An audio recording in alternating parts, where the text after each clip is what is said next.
Hello, நிறைய பேருக்கு birthday கொண்டாடும் போது பயங்கரமான சந்தோஷமா இருக்கலாம். ஐயோ, நான் இன்னைக்கு பிறந்த நாள், எனக்கு எல்லாரும் விஷ் பண்றாங்க, ஓ நீங்க அப்படி இருங்க இப்படி இருங்க அதை இருங்க இதை இருங்கன்னு.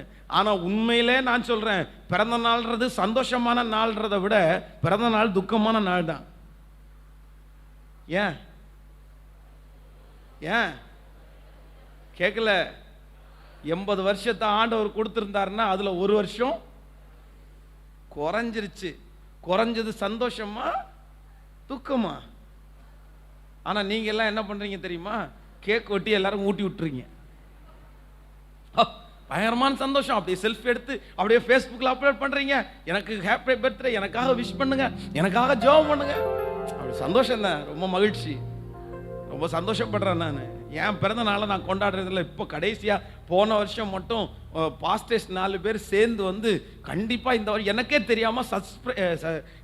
தெரியாமல் ஒரு இடத்துல வந்து அவங்க வந்து வாங்க அப்படின்னு கூட்டிகிட்டு போனாங்க.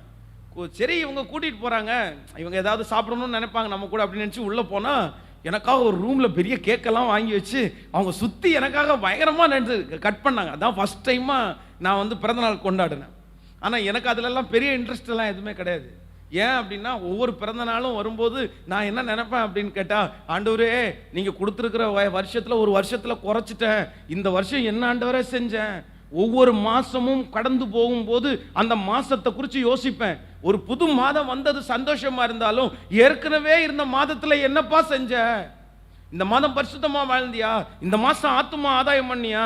இந்த மாசம் என்னென்ன நீ பெருசா என்ன செஞ்ச?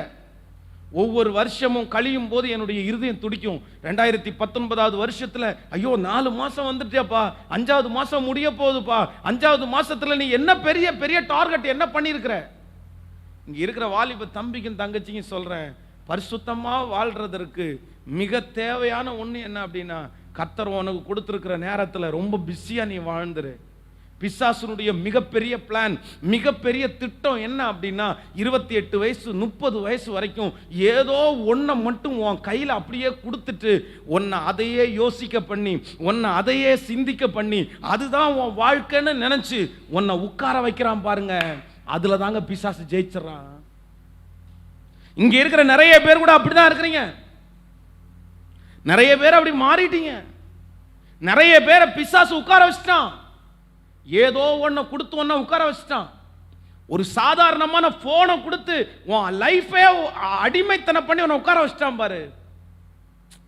நீ வாலிபத்தில் எழும்புற ஆளு, நீ வாலிபத்தில் பெரிய பெரிய காரியத்தை சாதிக்கிற ஆளு, நீ எங்க போனாலும் உட்கார மாட்ட.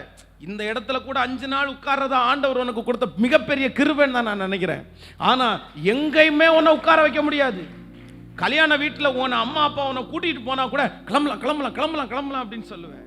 எங்க போனாலும் உட்காராத ஒரு மனுஷனை பிசாசு அழகா கிளியரா உன்னை உன் கையில ஏதோ ஒரு போனை கொடுத்து, இல்லைன்னா ஏதோ ஒரு பொண்ணை கொடுத்து, இல்லைன்னா ஏதோ ஒரு பையனை கொடுத்து, இல்லைன்னா ஏதோ ஒரு காட்சியை உனக்கு கொடுத்து, எதுவுமே நீ செயல்பட முடியாத வரைக்கும், எதுவுமே நீ செயல்படாம உன்னை கட்டி அதையே யோசிக்கிறதுக்கு உன்னை வைக்கிறான்ல.